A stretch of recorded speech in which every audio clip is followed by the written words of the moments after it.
আমি যে 15-16 বছর যে আমি স্বতন্ত্র থেকে ভাইস চেয়ারম্যান হয়েছি, তাই আমার অনেক দায়বদ্ধতা ছিল যে আমি সবারে মানে যে সবার যে অনুরোধ ছিল যে আমি মানুষের উপকার করব বিভিন্ন ভাবে। তো সেটা আমি জানেন আপনার বিগত আমলে ভাইস চেয়ারম্যান তেমন কোনো ক্ষমতা ছিল না, চেয়ারম্যানের কাছে সব ছিল। ওইটার আলোকে আমি সূত্র ধরে যে আমি কোনো কিছু করতে পারতেছি না বলে আমার 4 শতাংশ জায়গা বিক্রি করি আমি 4.5 শতাংশ। আর 17 লাখ টাকা একটি খামারতে টাকা নেই। আর আমার এই যে গহনাগাটি ছিল 18 ভরি, আমার বোর্ড ছেলের বোর্ড ছিল 10 ভরি। এগুলি বিক্রি করে আমি পাগলা একটি খামার তৈরি করি যে মানুষের যাতে আমি কিন্তু উপকার করতে পারি। সেইখানে থেকে আমি আমার নিজের অর্থায়নে আমি সরকারি ভাবে জেলা পরিষদ থেকে লিজ দেই।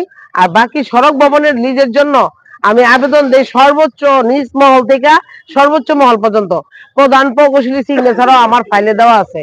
এবং আমার নিচ থেকে মানে সরজমিনে যারা কানুন গো এসিলেন ইউনো ডিসি সবার সবার ডিসির মাধ্যমেই আমি এই পাগলা পুকুরটি আজ পর্যন্ত সুন্দরভাবে করে আসতেছি। 5ই আগস্টের পরে কি হইলো, এই যে একটা হুড়মুড় কাণ্ড, সেটা আমার একদম নিকটতম আত্মীয় বলতে আমার আপন চাচতো ভাই, বারেক সাবেক চেয়ারম্যান ছিল, বারেক চেয়ারম্যান মৃত।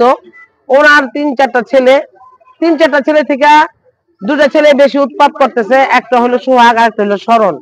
এই দুজনের মাধ্যমে আলীগঞ্জের একটা চক্র তৈরি করছে যে হ্যাঁ হ্যাঁ আর খাইতে দেবো না, হ্যাঁ অনেক খাইছে, আমি খাওয়া খাই কিছু বুঝি না। আমি কাগজ লিগেলিটি দিয়েই আমি সরকারকে ট্যাক্স দিয়া এবং আমার ব্যবসার জন্য আমার ছেলেটা যাতে বিমুখে না যায়, ওরে আমি ব্যবসাটা তৈরি করে দিছি যাতে ও করে। ও আর্ন করলে আমি কিছু টাকা নিয়ে এখান থেকে আমি সমাজে কিছু গরিব মানুষের অর্থায়ন দেই। আমার সংগঠনের নামে বাকিটা আনছি, আর ছেলের নামে আনছি 1 একর 14 শতাংশ। আর বাকি যেটা আছে 22 একর, ওটা সম্পূর্ণ আমার বাংলাদেশ নারী উন্নয়ন হস্তশিল্পর নামে আমাকে দেওয়া হয়েছে, সমস্ত ডিসি অফিস থেকে দেওয়া হয়েছে। এবং শেষ পর্যন্ত প্রধান প্রকৌশলী সড়ক ভবনের সেও সিগনেচার দিছে।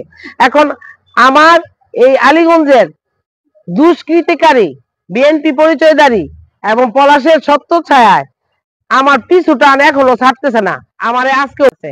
আর একটা হইলো মনোরুদ্দি ছেলে তনু তুহিন, ওরা আমাদের জায়গা হাফেজ মুক্তারের লিস্কিত 99 জায়গা ওরা আত্মসাৎ করছে এবং করার চেষ্টা করতেছে। কাগজ আমার আছে, সেটাও করছে, সেটা আমার সব সম্পত্তি নিয়ে যাবো, আমারও মেরে ফেলবো।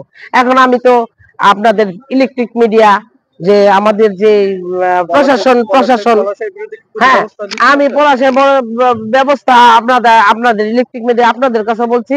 তার মামলা হয়েছে অনেকগুলা, সে তারপর মামলা তার পাপে তারে খাইবো, তার সাথে আমার কোনো দেখার কিছু না। সে যদি ভুক্তভোগী তার শাস্তি প্রশাসন দিবে, আমার দেখার বিষয় না।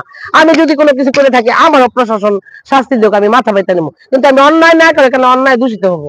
আবার আমাকে 2টা আমার নামে মামলা দিছে, ওরা কেন দিছে?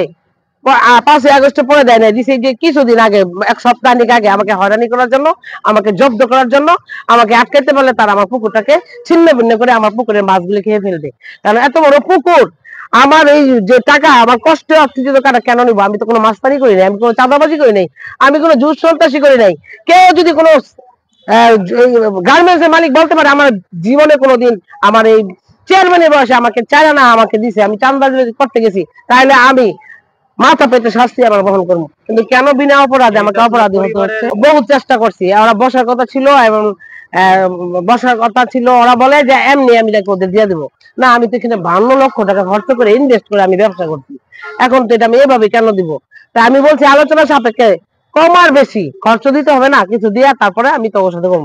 এখন সেটা মানে না, এখন ওরা কি করে বিএনপির মিছিল করে, ওইটা করে সেটা করে, আলীগঞ্জের মানুষগুলি ঘুষাই আনে কয় আয় চল আমরা সবাই মিলে দল করে খাম।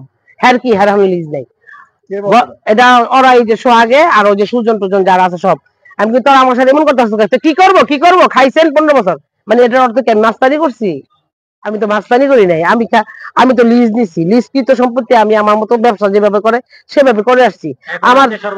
আমার দারোয়ান টারোয়ান বাইরে কিছু